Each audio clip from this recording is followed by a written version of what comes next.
Hi, welcome to Session 7 of History 3375, CIA in the Third World.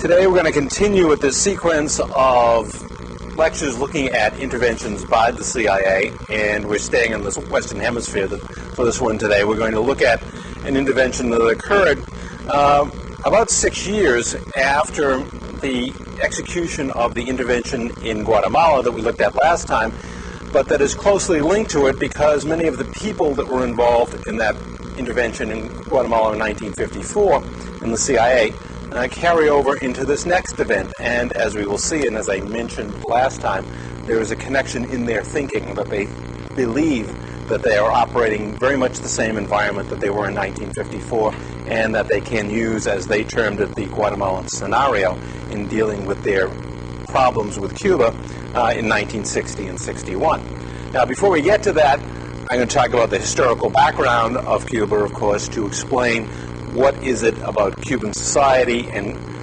its economy, politics, etc., that create a crisis that leads to the U.S. intervention at this time. And in this case, it's going to involve a very large part of the United States, because the United States plays a critical role in Cuba's history, really from the 18th century on. So we are crucial to what happens in Cuba throughout much of its late colonial history and through its entire modern history, as we will see. And we have to understand that relationship as a part of this historical past because it plays a central role in the events that occur in the intervention itself. Now, if we look at this first slide, Cuba was, of course, a colonial possession of Spain, but unlike Spain's other colonial possessions that broke from control by the mother country back at the beginning of the 19th century, Cuba will remain a part of Spain's colonial possessions until the end of the 19th century. We're going to explore why many Cubans chose to remain under Spanish rule, at least through the early parts of the 19th century, as we understand how Cuba evolved itself as a society and an economy. Now, first of all, one of the things that's characterized Cuba down through the centuries is that it has an important location. We talked some about this when we talked about Iran. A similar kind of thing can be said about Cuba. It has a vitally important location in the world because it is the largest island in the Caribbean. The Caribbean is, of course, a central focus of international commerce throughout the 16th, 17th, 18th, and 19th centuries. So a lot of countries have an interest in the economic trade going on in the Caribbean, and Cuba lies at the heart of that because it is the largest island in that region. It has very valuable ports, both at Havana and at the other end, the eastern end of the island. It's an ideal location from which someone can influence the Caribbean. Now, for Spain's purposes, as I suggest here, one of its important purposes was as a stop-off station, as Spain sent ships to the New World, to Mexico in particular, and Panama, to pick up silver and gold and exchange goods brought from Europe. Those ships, after a long voyage across the Atlantic, would inevitably stop in Cuba to refuel water, food, etc., and then finish their journey to Mexico or Panama, and on the return trip the same thing applied as they headed back to Spain. That is why Spain constructed powerful fortresses around Havana, because it was a vitally important harbor where these ships would constantly be stopping. Now, if we look back at the slide again, we'll see that one of the institutions that grew up in Cuba during this colonial period, during the 1600s and 1700s in particular, was what was called the haciendas comuneras. And what that means simply is this, that these were communal land holdings. The way the Spanish crown would divide up land would be to grant these circular land titles. In other words, a piece of land in the form of a circle, which would then be divided up among a number of claimants or owners. It's a little like a modern condominium. Yes, I own a piece of the condominium, but I don't own the whole thing. By the same token, the condominium corporation, can't sell the whole thing because you own a part of it. That's basically how haciendas comuneras work. That's how the land was divided up. The importance of this will come to later. But for now, this was basically how land was divided up. Agriculture was not very active. There was some raising of crops and cattle, etc., to supply the ships that came, but Cuba was not a major exporter of food at this time, and this system of land grants worked quite adequately for what was going on the island at the time. However, by the end of the 18th and beginning of the 19th century, as we see here on the slide, things were going to change. Spain was looking to make the island a moneymaker. And to do that, Spain encouraged the development of the sugar industry. That meant the establishment of large sugar plantations. That meant the development of a slave-based society to supply the labor for those plantations. What the Spanish did essentially was to abolish the haciendas comuneras on the western end of the island, the half of the island where Havana is located. Why? Because the haciendas comuneras did not lend themselves to creating large landed estates. You want to be able to own a vast piece of land. Haciendas comuneras is broken up into all these individual grants. So Spain was largely dispensing with that form of landholding in the western end of the island to encourage the development of large sugar plantations. At the same time, tens and then hundreds of thousands of Africans would be brought as slaves to Cuba, and by the early 19th century, Cuba has become a slave society. The largest part of its population are enslaved blacks. Cuba will become the most important producer of sugar in the world in the first half of the 19th century. Now, despite that prosperity, many people on the island were not satisfied with Spanish rule.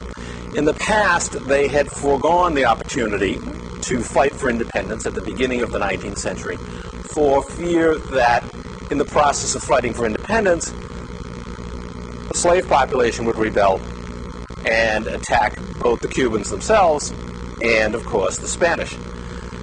As a result, Cubans had avoided rising in rebellion against Spain. However, by the 1860s, when we go back to this slide here, we will see that a rebellion does occur, what was called the 10 Years' War from 1868 to 1878. Cubans did rise up against Spanish rule. They felt Spain was terribly corrupt and inefficient in her management of the island. Spain often interfered with growing commerce between the island and the United States, and therefore many Cubans were now seeking their independence. As the struggle continues in the 10 Years' War, it became apparent that the Cubans were not going to be able, by themselves, to rally sufficient support to throw the Spanish out, unless they decided to appeal to the black population, the slaves. Now, as far as the slave population went, they couldn't care less how many white Cubans killed, Spaniards or vice versa, because either way they were enslaved. So the obvious answer was that you're going to have to offer these new Cubans freedom and a part in this society. Now, people on the eastern end of the island were willing to do this. They were willing to offer emancipation to Afro-Cubans in return for their assistance in achieving independence. But people on the western end of the island refused to do it. The answer why is fairly simple. On the western end of the island were all the large sugar plantations, where thousands of Afro-Cubans were enslaved. Those plantation owners were fearful of losing a large labor force that they used to create their wealth. On the eastern end of the island, while there was some degree of slavery, most landholdings were relatively small. Most landowners didn't stand to lose a great deal with the abolition of slavery. So the island split east versus west over the question of emancipation, and in the end, that division over whether or not to emancipate the Afro-Cubans led to the failure of the 10 Years' War. Ironically, if we go back to the slide here, we'll see that only a few years later, in 1886, despite how important this issue was within Cuba, that slavery was abolished in 1886 anyways. The spread on the emancipation of the slaves in 1886. Why? Because Spain was under growing pressure, particularly from Great Britain, to end its part in the international slave trade. It was getting harder and harder to supply slaves to Cuba, so the easier thing to do was to abolish slavery, which Spain went ahead and did in 1886. Now, despite the fact that they have been forced to accept continuation of Spanish rule, that does not mean that Cubans in general accepted Spanish rule willingly. Indeed, one of their basic resentments, which had fueled the 10 Years' War and continued afterwards, was their status as second-class citizens. In Cuba, as in its other colonies, Spain gave the top jobs in the bureaucracy, in the church, and the top positions in merchant houses all went to people who had been born in Spain. So if you were a Spaniard born in Cuba, in other words, what we would call a Cuban, you were largely excluded from the top positions in your own society. Those are reserved for people who had been born in Spain. So Cubans deeply resented being treated as second-class citizens. That resentment, plus resentment over continuing oppressive rule by Spain, led to new calls for independence, particularly led by this man that you see listed on the slide, José Martí. José Martí became the leading spokesman for Cuban independence in the 1890s. And it is Martí who will help trigger a new war for independence that begins in 1895. Now, Martí had spent much of the time up to 1895 living in exile in New York City. Couldn't afford to live in Cuba because the Spaniards would have arrested him and probably executed him. In writing about a new struggle for independence, one of the things that Martí said was that if we are going to fight again for independence, we must be certain that the struggle is brief, because if it is not, the United States will intervene, and then our independence will come into question. This proved to be a highly prophetic remark, but José Martí wasn't a fortune teller. It's just that he knew a lot about Cuban history. And one of the things that he knew was that Americans had long been interested in the island itself for a variety of reasons. If we go back to the slides here, we'll see exactly what this means by enter the Americans. The U.S. connections to Cuba, as I said earlier, dated back to at least the 18th century. At that time, when what is now the United States was still a series of British colonies, those colonies had an active trade with Cuba. Given Cuba's growing slave population, one of the things that was needed on the island was food to feed this population, because more and more land was being turned over to the commercial production of sugar. Furthermore, there was also need for fuel, because Cubans were rapidly cutting down the trees on the island. Cuba was once heavily forested, but it ceased to be as more and more trees were cut down to serve as fuel in the sugar refineries. So they needed lumber and they needed cheap food, like fish. And this New England merchants could bring in abundance in exchange for molasses, a refined or semi-refined version of sugar. So we get this active trade going on between what becomes the United States and what is Cuba.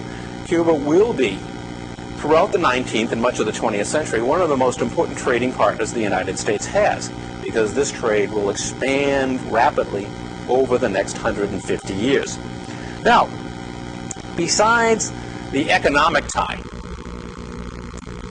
U.S. presidents like Thomas Jefferson and John Adams saw other significant linkages to the island. Most importantly, the one I mentioned earlier, and that was location. Here is the largest island in the Caribbean. Here is an island with excellent ports. Here is a place where a country that controls Cuba could control the Caribbean. This will become all that more important for American leaders after the Louisiana Purchase, after we acquire all those territories west of the Mississippi River. Suddenly the whole Gulf Coast is very important to us. And to protect that, what better way to do it than to control the most important strategic location in the Caribbean, the island of Cuba? So Thomas Jefferson would make efforts to actually acquire the island. John Adams didn't make such efforts, but that was because he assumed that given the strong economic ties between the two, that inevitably Cuba was destined to become part of the United States. That, to Adams, seemed a certainty, so there was no need for extensive efforts. However, over time, other Americans were going to make protracted and significant efforts to acquire Cuba. Much of this was driven by the mounting controversy in the United States over slavery. Slave states in the South were concerned about acquiring additional slave territories so that they could maintain their control of the U.S. Senate. Since Senate positions are assigned 2 per state, it didn't make any difference how many people lived in the North or in the South to control the Senate. It made a difference how many states were declared slave or free states. So Southerners were interested in acquiring additional slave territories and slave states. One of the places that seemed a logical fit was Cuba. It already was a vast slave society. If we go back to the slide here, we will see that one of these efforts involved a former officer in the Spanish Army who had been stationed in Cuba, had gone on to live in Cuba, had become disenchanted with Spanish rule, and now hoped to separate the island from Spanish control, a man named Narcisco Lopez. Narcisco Lopez, in the early 1850s, became involved with U.S. backers in New York City and elsewhere. He wanted to organize an expedition to free Cuba. Those backers consisted mostly of prominent politicians from slave states in the South. Logically, they saw this as a way of getting rid of Spain and then putting the United States in place, and logically that the next step would be Cuba would be declared a slave territory and then a slave state. Lopez's strategy was simply this. He was going to arm several hundred men, along with himself, and invade the island in the belief that since Cubans disliked Spanish rule, that word of his invasion would quickly trigger a general uprising and that Spain would be driven off the island. He tried this once without much success. He tried it a second time. This time, he and his compatriots, mostly people from southern states like Alabama and Mississippi, etc., were captured, rounded up, and at least in Narcisco's case, they were put in front of a firing squad. What's particularly important about this is, in part, historically it shows the continuing interest in Cuba, in this case, for reasons having to do with domestic conditions in the United States, the issue of slavery. But beyond that, for our specific case today, Narcisco Lopez's strategy essentially becomes the strategy of the CIA. In other words, what the CIA is going to try to do 100 years after Narcisco Lopez is the same thing. Arm a band of individuals, invade the island on the grounds that that invasion will then prompt a massive popular uprising. It didn't work in the 1850s, and as we will see, it didn't work very well in the 1950s or 60s. So we see here an interesting historical precedent, but also a reason, as I said, for why the United States would have a continuing interest in the island. Now, if we go back to the slide, you'll see that the Civil War, of course, changes this particular motivation, because when the Civil War is over, so is slavery in the United States. And that motivation to acquire territories for the purpose of adding slave territories disappears.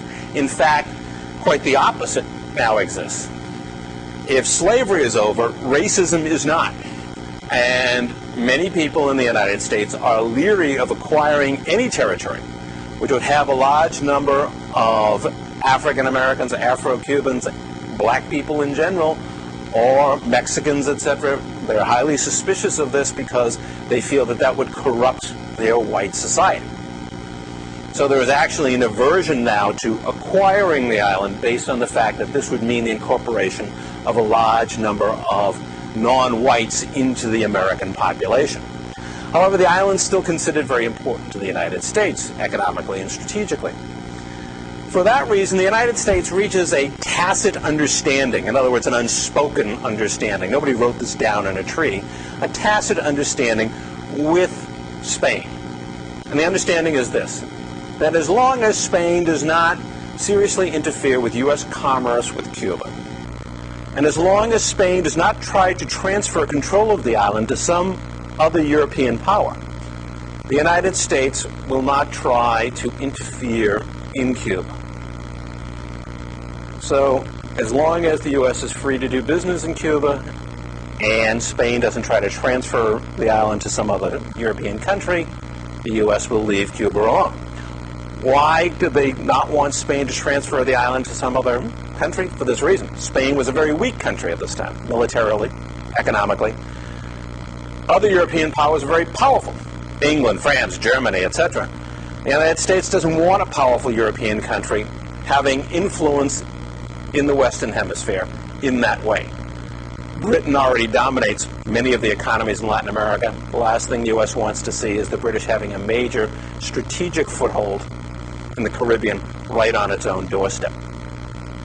So this is the understanding that largely governs U.S.-Cuban relations over the next several decades. However, then comes, of course, Jose Marti and the War for Independence.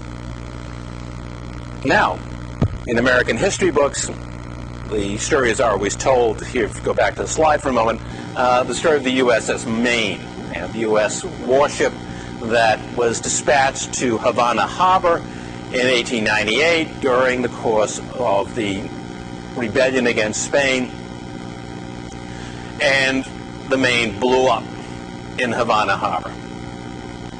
The argument is, well, the United States was so outraged by this act and by a general feeling that Spain was using highly repressive measures to crush the rebellion, that these two facts led the U.S. to intervene in Cuba.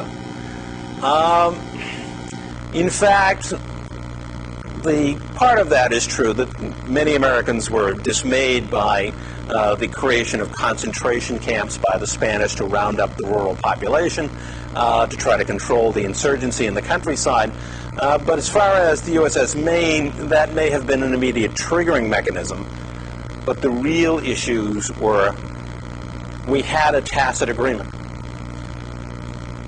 You don't try to transfer the island, you leave U.S. business alone, we'll leave you alone. Problem is, the island's been in rebellion for 3 years.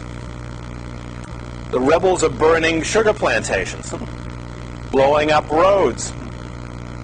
The Spanish are rounding up the rural population, putting them in concentration camps. That's interfering with business. Trade is dropping off. And the U.S. is fearful that Spain at some point in desperation will in fact throw the whole island into the hands of some European power. So it's a concern about the breakdown of this understanding that really prompts the U.S. to intervene. In fact, when President McKinley gives his address to Congress, which was in essence his declaration of war, he doesn't even mention that they're going to go fight for Cuban independence.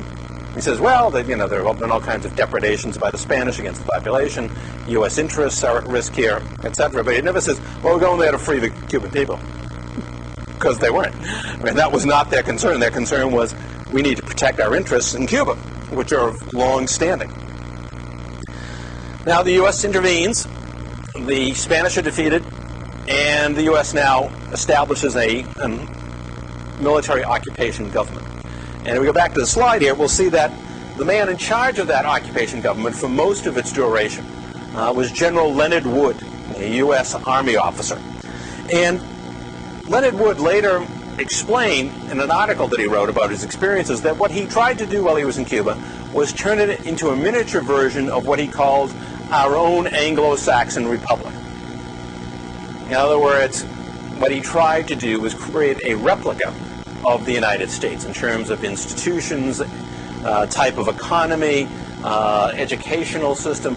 All of this he wanted to take the U.S. model and essentially impose it on Cuba. And of course he mentioned Anglo-Saxon because Americans still thought very much in racial terms. They saw themselves as part of this Anglo-Saxon race, and that's what made their society superior and why it should be replicated elsewhere in the world.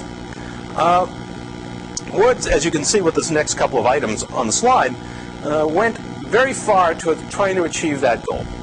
One thing that he did was to pass legislation which brought to an end the continuing existence of haciendas comuneras on the eastern end of the island.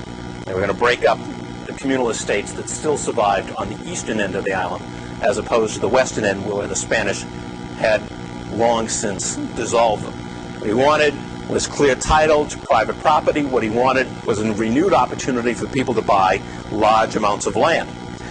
He instituted laws protecting copyrights and trademarks and patent rights. Why? Because if the U.S. was going to take a larger role in the Cuban economy, American corporations needed protection for copyrights, patent rights, trademarks, etc. As far as the educational system, the U.S. government provided massive infusions of U.S. textbooks that had been translated into Spanish for Cuban students. In fact, they didn't even bother modifying them. I mean, the kids in Cuba were reading books, where Dick and Jane were running around in the snow. So a little hard to experience in Havana was because they hadn't changed anything except the language itself had been translated into Spanish to try to convey American values. Beyond that, 3,000 Cuban teachers were taken to the United States and sent to Harvard University for brief programs to train them as teachers. Now, they already were teachers, of course, but the idea was to teach them in U.S. methods and U.S. ideas, U.S. values.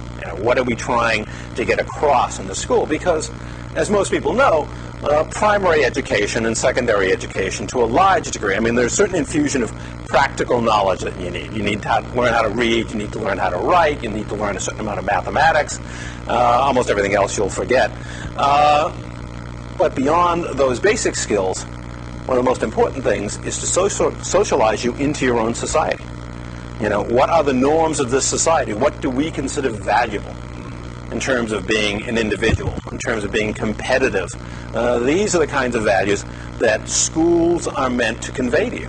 They're not going to teach you, the wonders of a socialist society because you don't live in one. They're going to teach you the wonders of the kind of society that you live in, and that's why the Americans wanted to influence Cuban education so much, so that these same kinds of values would be transmitted to Cubans, as was true with Americans. Now, despite reforms that were carried out, there was considerable resistance in Cuba to the continuing American occupation. And it was clear that although Leonard Wood and others wanted the occupation to continue indefinitely and perhaps absorb Cuba directly into the United States, that most Cubans were opposed to that. And many Americans were too, for some of the same reasons I mentioned earlier, concerned about absorbing a population which, had such a large representation of blacks in it, Afro-Cubans, and other concerns as well. But particularly Cuban resistance to the idea of a continuing occupation meant that finally, by 1901, the U.S. was going to have to surrender the island and create at least some form of an independent government in Cuba. That they would agree to do, but only when the Cubans adopted what was known as the Platt Amendment. If you see here on the slide, the Platt Amendment was a set of provisions insisted upon by the U.S. government. And those provisions were, one, that the U.S. had the right to unilaterally intervene in cases where U.S. property or U.S. citizens might be in danger. In other words, unilateral meant they didn't need the permission of the Cuban government. All they had to determine was that U.S. property, U.S. lives were at stake, and they could intervene. Secondly, the Platt Amendment said that the Cuban government could not sign treaties with other countries without U.S. approval. And third, the Platt Amendment said the Cuban government could not secure foreign loans from other countries without U.S. approval. So the Platt Amendment says, yeah, you've got an independent country, but with major qualifications. You do not have complete control over your own foreign affairs, you don't have complete control over your international finances, and we can intervene anytime we feel it behooves our interest to do so. As we'll see, the Platt Amendment has a very different effect than perhaps what the Americans intended. Meanwhile, the sort of groundwork that Leonard Wood had laid proved to be highly effective in making Cuba inviting to U.S. economic interests. U.S. investment on the island had been growing even before the war in 1898, with millions of dollars invested particularly in sugar. But after the intervention, it exploded.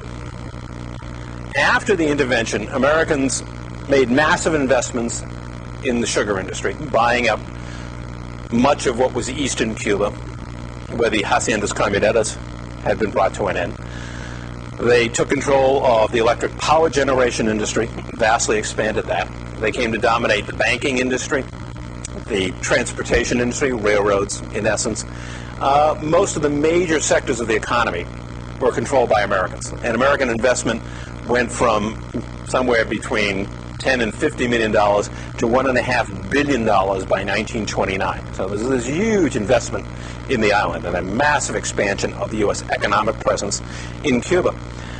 Particularly notable were companies like United Fruit, which is an important player in the sugar industry, and also General Electric, which came to control power generation on the island.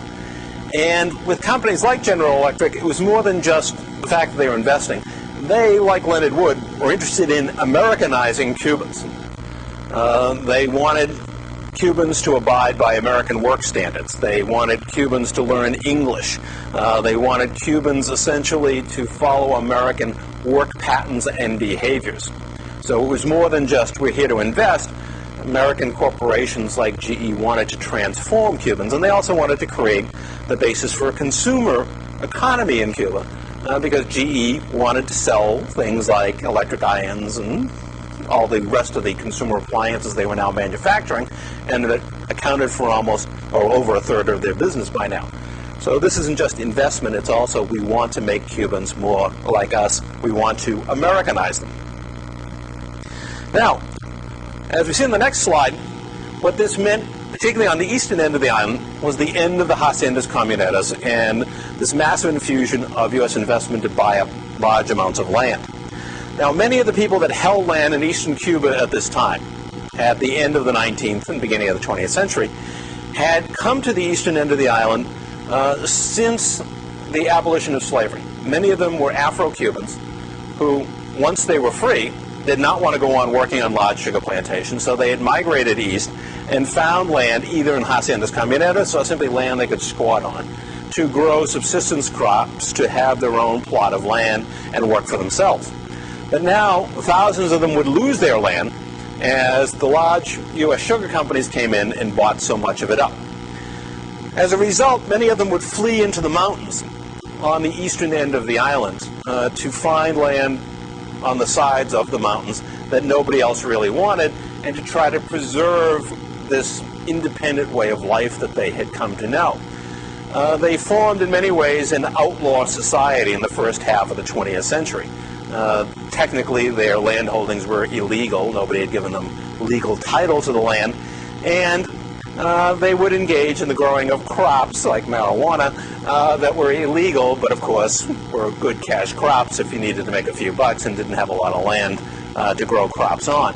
So these people, who are the descendants of these freed slaves, will continue to populate the mountainous regions of the eastern end of the island and preserve their own culture and society, which is very much at odds with sort of the norm that is developing in the rest of Cuba. We'll see the importance of this when we get to Fidel Castro in his revolution, because there's an important link between Castro and these people who are the descendants of slaves and who had created their own independent culture, if you will, in eastern Cuba that was pushed aside by U.S. corporations and left to survive in the mountains of Oriente province, which is the eastern province of Cuba. Now, in the years after the American occupation, Cubans have the same problem with the U.S. that they had with Spain in this regard. If we go to the next slide, and that is that they still felt like second-class citizens. The high ground of the Cuban economy was controlled by Americans. The leading banks, the largest plantations on most of them, not all of them, but many of the large plantations, the railroads, etc. Seemingly the best parts of the economy, the Americans came to dominate. And of course, there was also the issue of national sovereignty. When do we get to fully control our own destiny, that the Americans can't tell us, who to make a treaty with or where to get a loan from, etc.? Well, there's very much a feeling that Cubans were still second-class citizens and that Americans dominated what was very important economically on their island. Partly as a response to this, politics and economics in Cuba became intimately linked. What I mean by that is politics in independent Cuba often became the means of compensating for the economic disadvantages that Cubans suffered from. If the Americans sort of control the high ground, what's left? Well, for example, government jobs. Thousands of jobs are created in the bureaucracy. Cuban government was awash in jobs. Far more than it could reasonably support with the budget that it had. Why? Because this is an important way of finding jobs for people in an economy which the Americans tended to dominate. And when Americans tended to dominate, very often, they'd use Cubans, Afro-Cubans working in the sugar fields, etc. But when it came to hiring white-collar employees, etc., they preferred to bring in Americans. So for many Cubans, a government job was the solution. Government contracts. Now, to drain swamps, build roads, here you could create a business for yourself if you could get a government contract. Government concessions. Now, GE came to dominate the electrical industry, for example, but to get started in the industry, you had to get a concession from the government. If you were an aspiring Cuban, wanted to make some money in a business, you get a concession, you can set up a power company, and then even though you'll make a small investment because you don't have a huge amount of capital, eventually GE will come along and say, okay, well, we want to absorb that into our network, so we'll buy you out. So it was a good way of advancing yourself and making money by getting a government concession to set up one kind of a business or another. Finally, there was simply passing money out to people. The government ran a national lottery, and a considerable portion of the money was passed out to people, essentially to buy political favors, etc., but it was another source of income for Cubans. What all of this meant was that in Cuban politics, Cuban political leaders realized that when they got elected, people were expecting that they would get something in return. And that would mean, look at jobs for my family, or a government concession, or a government contract, something. There's a direct correlation between your voting and getting a specific economic benefit from the government. What this also meant, unfortunately, was that politics became a very serious kind of business.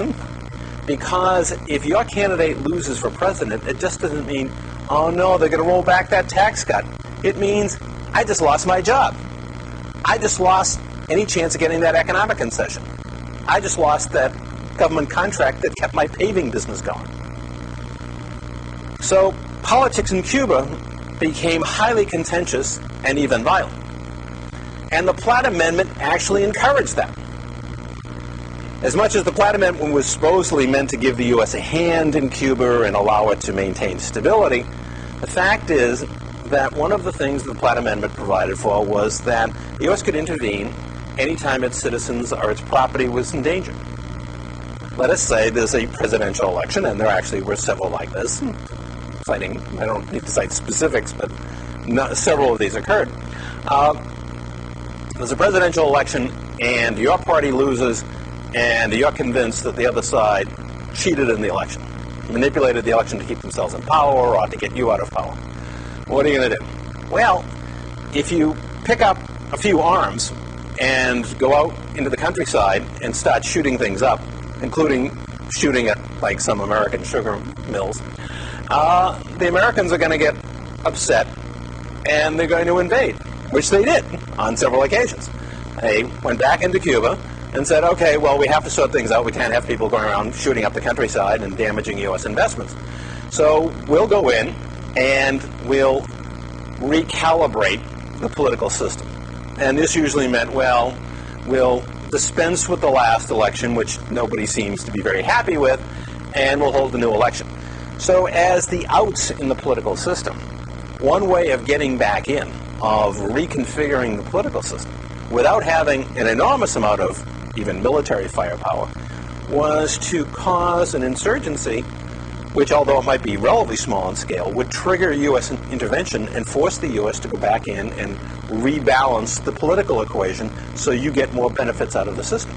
So the Platt Amendment actually became an incentive for political instability, an incentive to go out and seek extra legal means of resetting the political system, rewriting the political equation.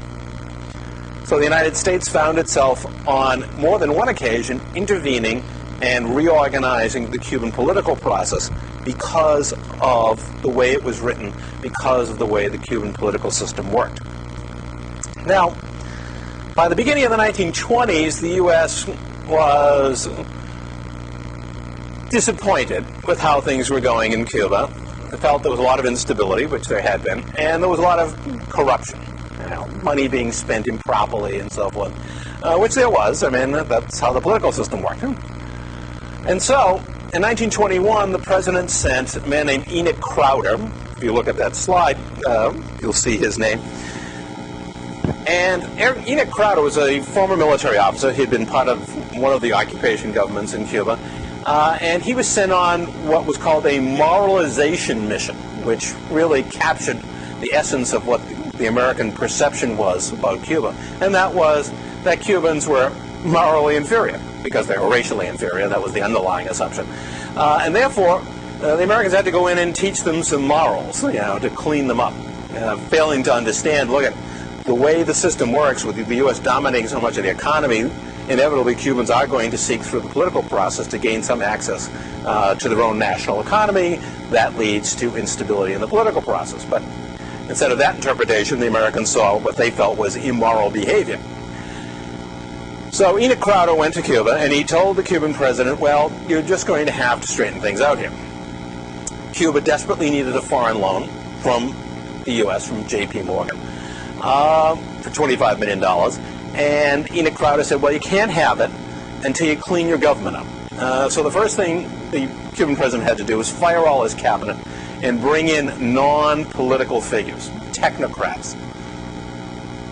Then Crowder said, well, the other thing you got to do is you got to clean up the national lottery, because everybody knows it's a prime source of corruption. So you're going to have to fire the head of the national lottery, which was hard for the president to do because the head of the national lottery was his son. But he did it because he mostly wanted to get rid of Enoch Crowder. They cleaned these things up. Cuba got the $25 million loan. Enoch Crowder went home, and then they went back to politics as usual because they had to. There's no Cuban president could survive at this time if he wasn't passing out economic favors to people. I mean, that was part of the political process, the way the whole system worked. So the Americans are left to still be discontented at this outcome. But finally, in 1925, if we go back to the slide, you'll see that they come up with a person whom they can work with, a man named Gerardo Machado, who was running for president in 1925 and gets elected and continues to serve until 1933. Machado was a good friend of the Americans. In fact, the General Electric Company gave him $100,000 towards his political campaign, which may not sound like much today, in the era of people collecting over $100 million to run for president. But back then, when the national budget was $25 million in Cuba, $100,000 was a lot of money. Gerardo did have a few black marks on his record. He'd been a cattle rustler earlier in his career. Then he turned to politics. He got elected as mayor of one of the provincial capitals in central Cuba. Shortly after that, just by accident apparently, the town hall burned down, which actually burnt up all the judicial records of all the times Gerardo had been arrested for cattle rustling. So he cleared that one up. But Machado did become a good friend of the Americans. He was strict against strikes against American corporations and was willing to work with them to give them more investment opportunities. And at the same time, he ran a very tight ship. Generally speaking, if you gave him trouble, if you were some kind of political radical, he would kill you. He also would kill people whom he didn't like. A newspaper editor wrote a story about his daughter suggesting, let's say, unpleasant things about her private life. So he arranged to have the newspaper editor taken to a tower at the fort that overlooks the harbor, where he was shot repeatedly, wrapped in chains, and dumped in Havana Harbor. The body was later recovered, and they reported it as an unfortunate accident. But that was the way Machado sort of ran Cuba in these years, that you were either a friend of Machado or you were dead. But this was a time for the United States. It was good because things were stable. You know, nobody was overthrowing the government or calling for the U.S. Marines. However, by 1933, things had gotten bad. The price of sugar had been declining throughout the late 1920s. U.S. sugar companies were forced to reduce wages for their workers down to starvation wages. In many cases, they simply laid off thousands of people because they couldn't afford to use them. They couldn't make any money producing sugar. The economy as a whole was in a state of collapse. At the same time, political opposition to Machado was rising, to his dictatorship and to the economic suffering, and also increasing resentment at the United States, because the argument was, look, you've dominated our economy for decades. If the economy is a disaster, it's your fault and Machado's fault. So there is resentment towards the economic conditions, there's resentment towards the dictatorship, and there's a resentment towards the United States. That leads to an uprising that sweeps Machado from power and leads to very radical changes in Cuba. Thousands of sugar workers occupied the mills owned by U.S. companies. They raised red and black flags, the flags of anarchism and communism. The GE workers took over the power plants and threw the managers out of the country. Now, overseeing all of this was a reformist university professor named Ramon Grau San Martin. He was the sort of interim president of Cuba. And while he was not a radical, he did feel that things had gotten terribly desperate in Cuba and that some concessions had to be made to the Cuban people over these desperate conditions, that if workers were occupying the mills and so forth, well, look at them. You know, they were starving. They feel that they have to get the mills working again to at least pay themselves something. So he was relatively lenient towards all of these people. Less lenient was the new U.S. ambassador sent by President Roosevelt, a man named Sumner Welles. Sumner Welles was revolted by the revolting conditions in Cuba. He felt this was a communist conspiracy, although the Communist Party was pretty small and really not at the head of all of this. But he felt that there was communists at the back of all of this, and that Cuba was headed down this radical path that would destroy U.S. interests on the island. So he turned to a member of the military named Fulgencio Batista. Colonel Batista had recently been Sergeant Batista, but he had staged an uprising in the military, and once they threw the senior officers out, a sergeant could become a colonel. Colonel Batista was effectively the head of the Cuban military, and Sumner Welles pressured Batista to get rid of Grau San Martin. And finally, in early 1934, Batista did that. He gives Grau San Martin his walking papers. And he will essentially begin a new era in Cuba. That new era, however, begins with certain things that were very much like Machado. Specifically, the sugar harvest is approaching, and many of the mills are still in the hands of workers who are demanding their nationalization, etc. And so Batista sent a message to the sugar workers because the harvest was approaching, and his message was, there'll be a harvest or there'll be death. In other words, you go out and harvest that sugar cane, I don't care what you're making, or we'll come and shoot you. And that managed to get things moving again. Now, Batista, although he didn't actually become president until 1940, was really the power behind the throne in Cuba from 1934 until his one presidential term ended, or his first presidential term ended in 1944. So for about a decade, he's the man. Now, admittedly, he is not Machado. he does squeeze concessions for workers out of U.S. companies because he knows he has to. You know, things were so desperate, things were so bad that some concessions have to be made. But he's not going to accept the radical worker idea that they were going to, you know, take over the factories and the mills, etc., and control all of them, and that the U.S. would be driven out. That just wasn't going to happen. But the government will get some relief for workers and white-collar employees, etc., so they have somewhat better conditions than they had in the past. Now, after he leaves office in 1944, his former nemesis, Grau San Martin, comes back. He's elected as president of Cuba in 1944. Karl Marx once said that history repeats itself, first as tragedy, then as farce. And that was true with Grau San Martin, who had been this well-intentioned reformist back in 1933 and 1934, who was trying to give some concessions to the Cuban people because of the terrible suffering they had endured. But once he becomes the elected president, after 1944, he runs one of the most corrupt regimes in Cuban history. His mistress, who was his sister-in-law, had an office next to his in the presidential palace, and she'd be the one that would collect the bribes. When you came in and you wanted to do business in Cuba, the president would say, well, that's going to cost you something. You go over next door and negotiate with his mistress and pay her the money for whatever concession or grant that you wanted from the Cuban government. And violence comes to mark Cuban politics as well in the late 40s and early 50s. In fact, by the early 50s, well, through the late 40s and early 50s, the U.S. Mafia becomes a major player in Cuba. If you've seen The Godfather Part 2, those scenes are very accurate scenes.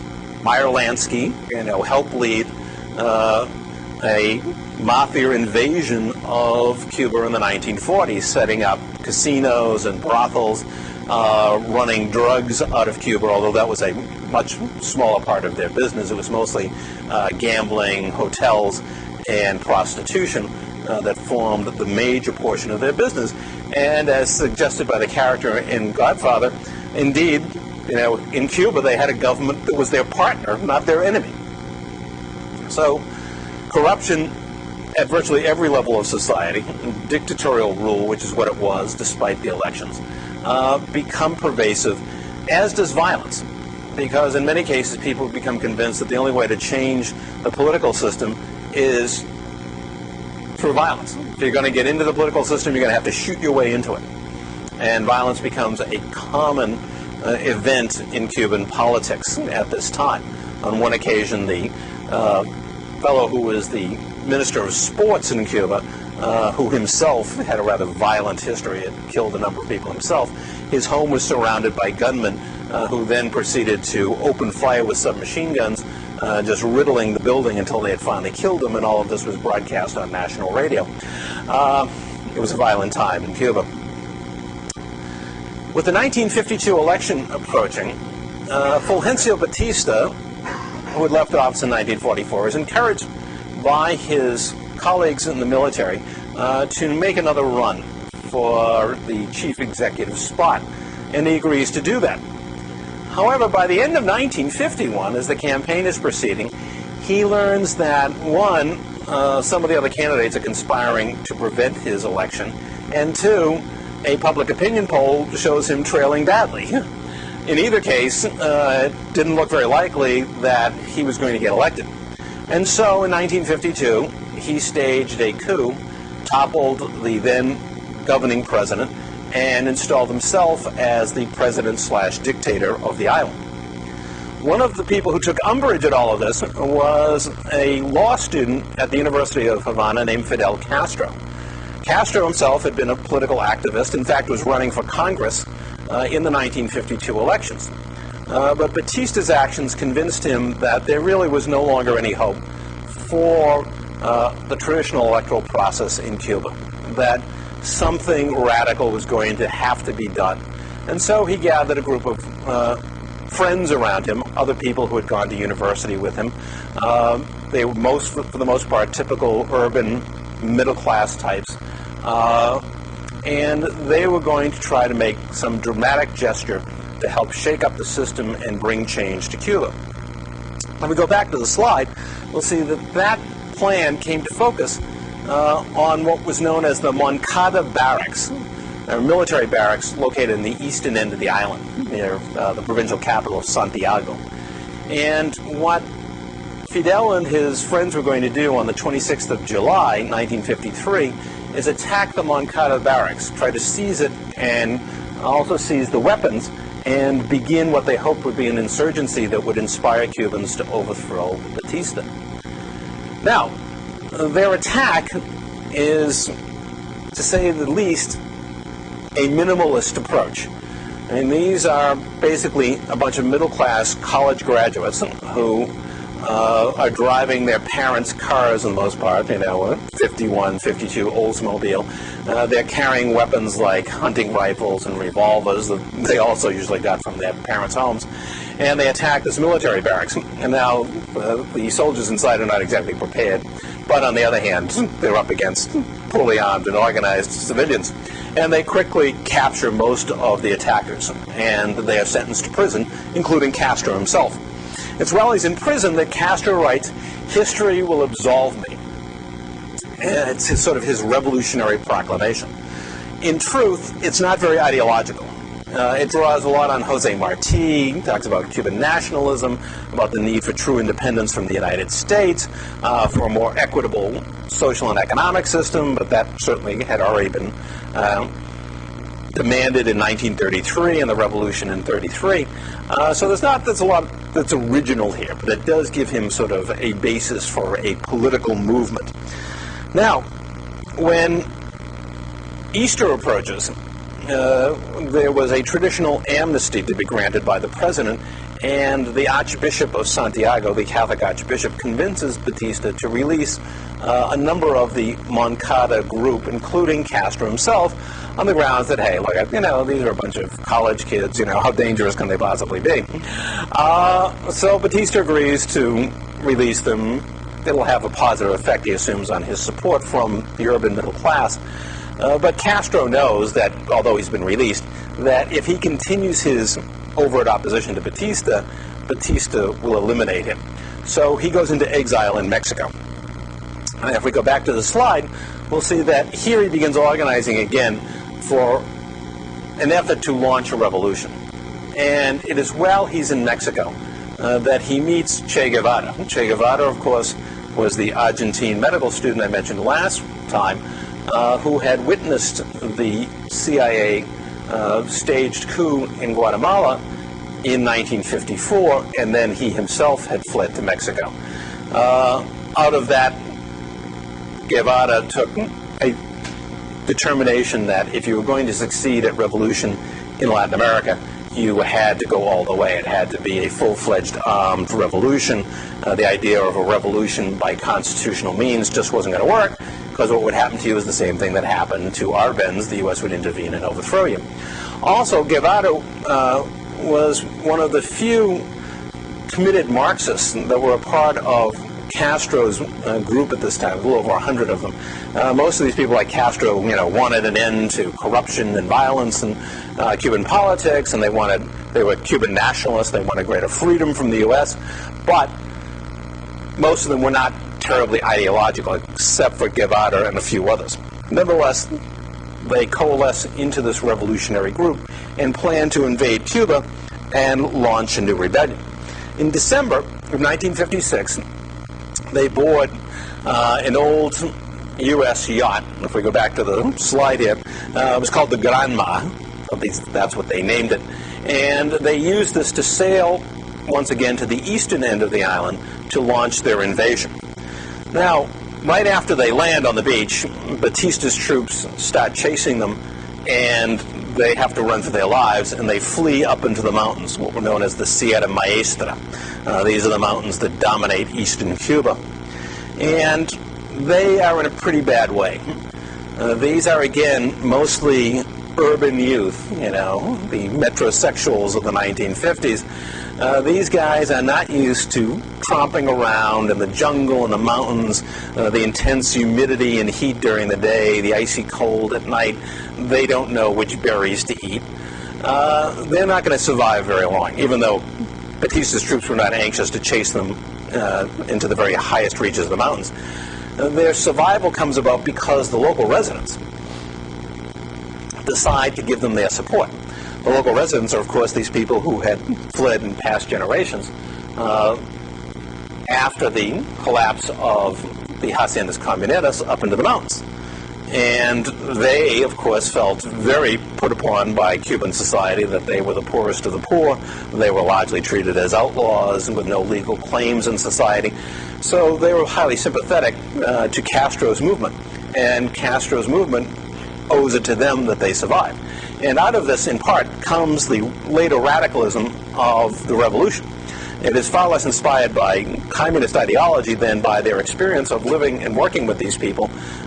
It's now that Castro starts talking about land reform and giving land to the poor and turning Cuba around in terms of taking resources out of the cities to help the stark poverty that stalks the land across rural Cuba.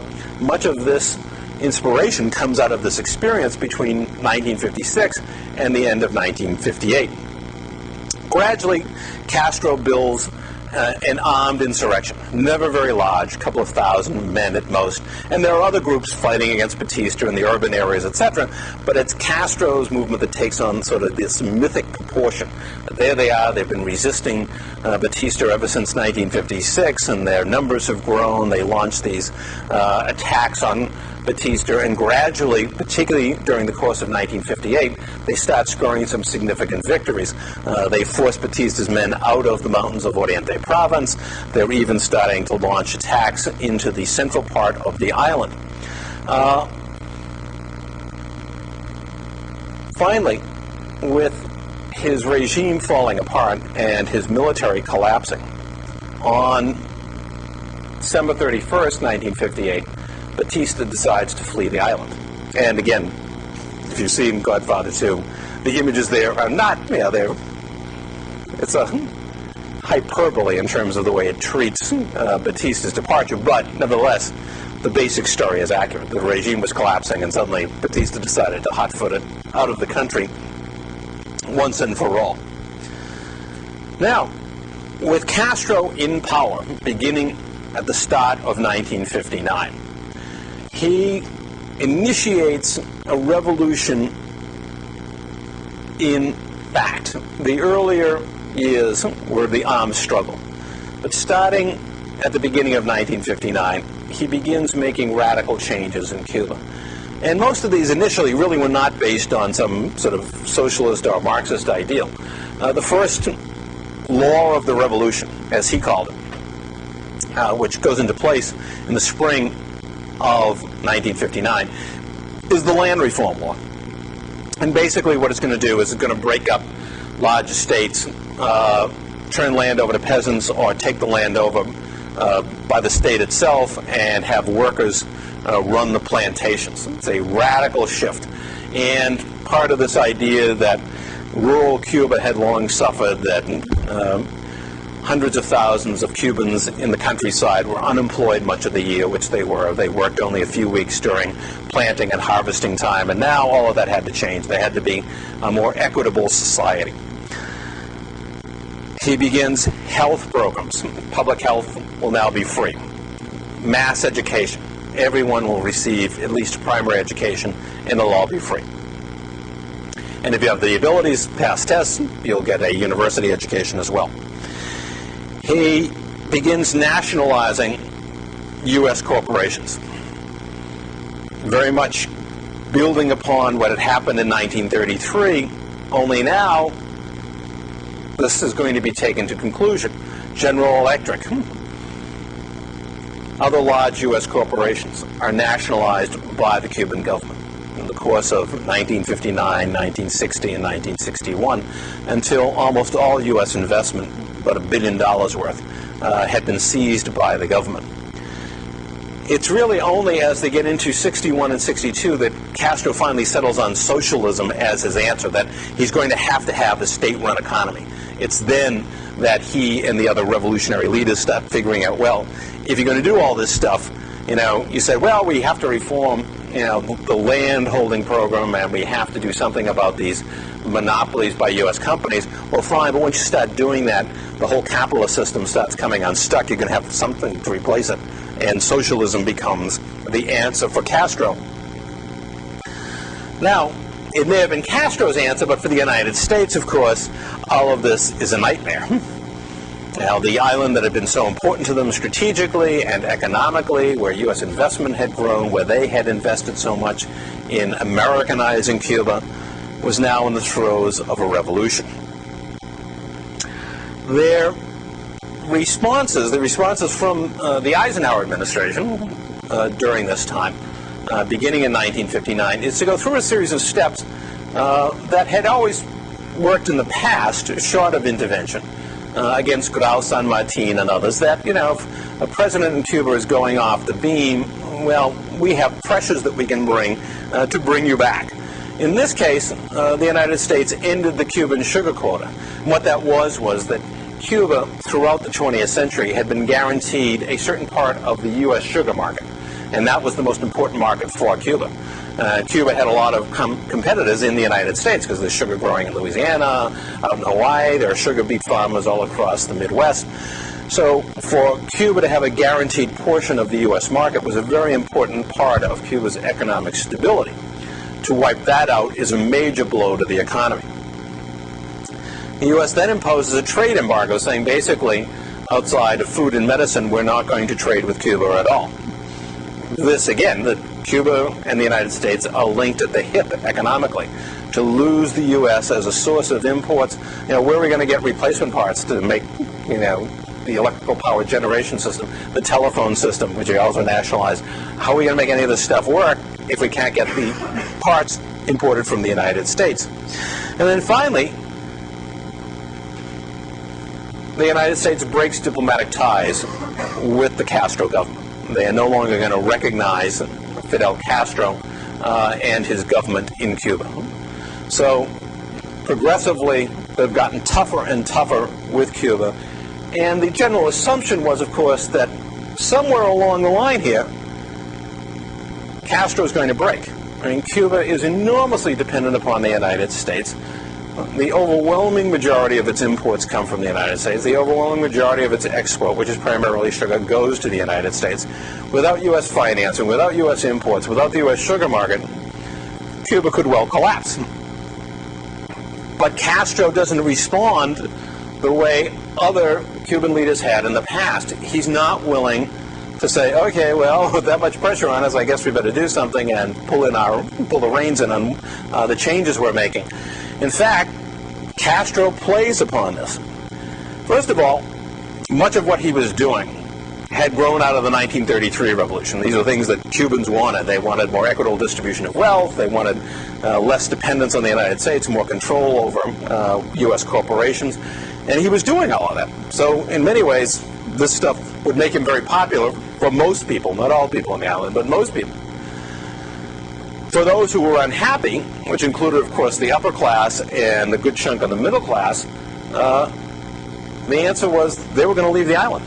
They were going to go into exile in the United States. So that very significant portion of the population, over 1 million people in the end, there was an island of about 6 million, they were going to leave the island.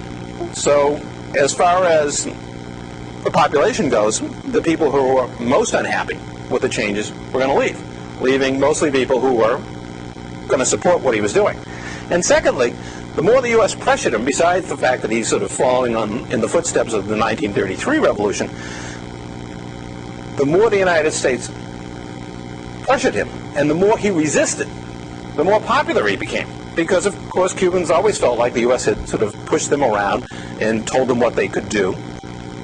Now, here's this Cuban leader saying, no, forget it. I'm not going to do what the United States tells me. They can go jump in the pot, I'll go work with the Soviets. I'm going to sell my sugar to the Soviets.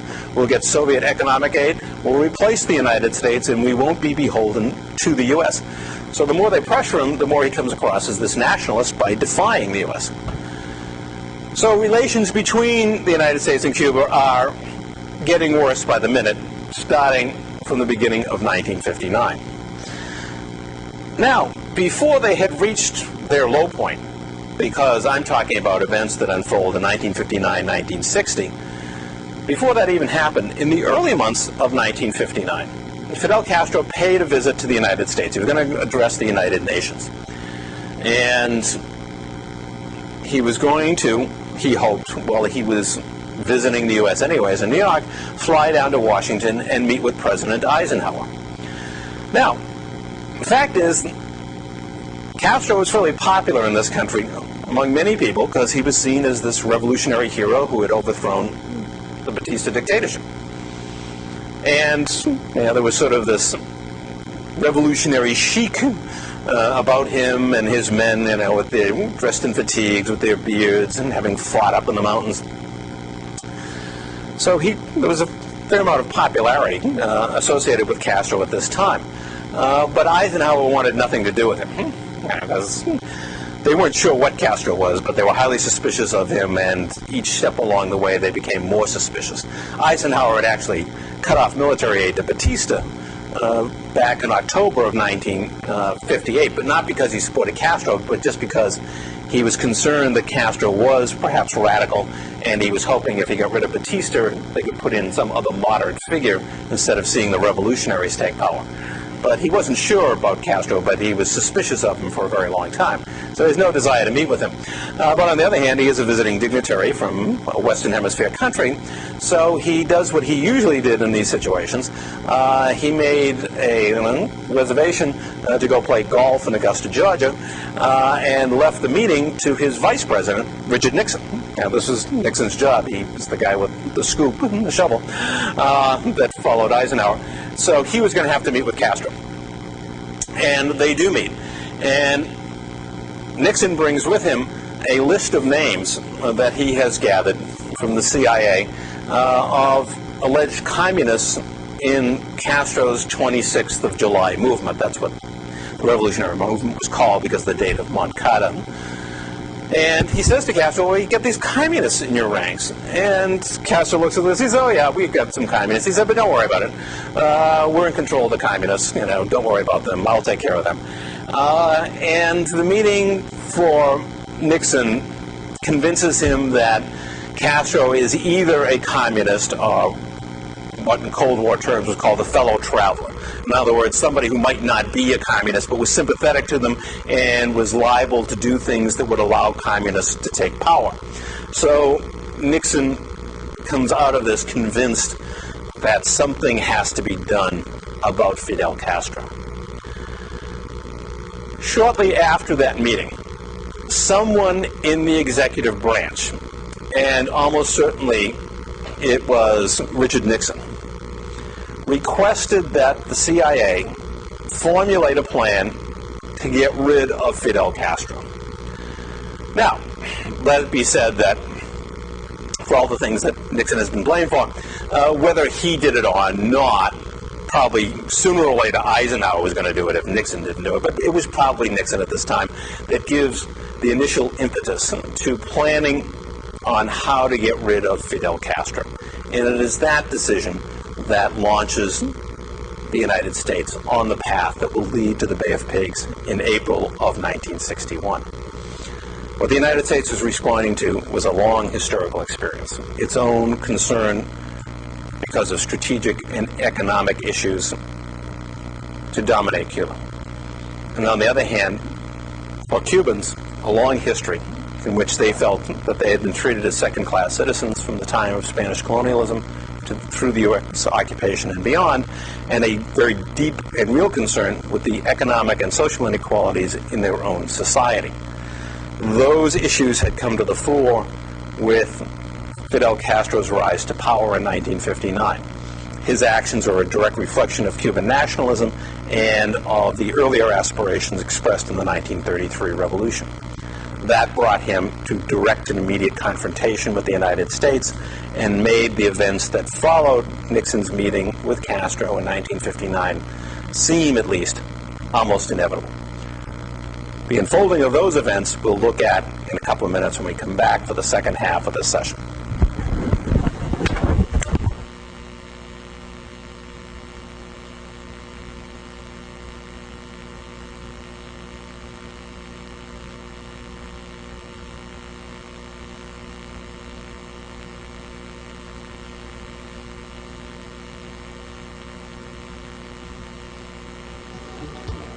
you.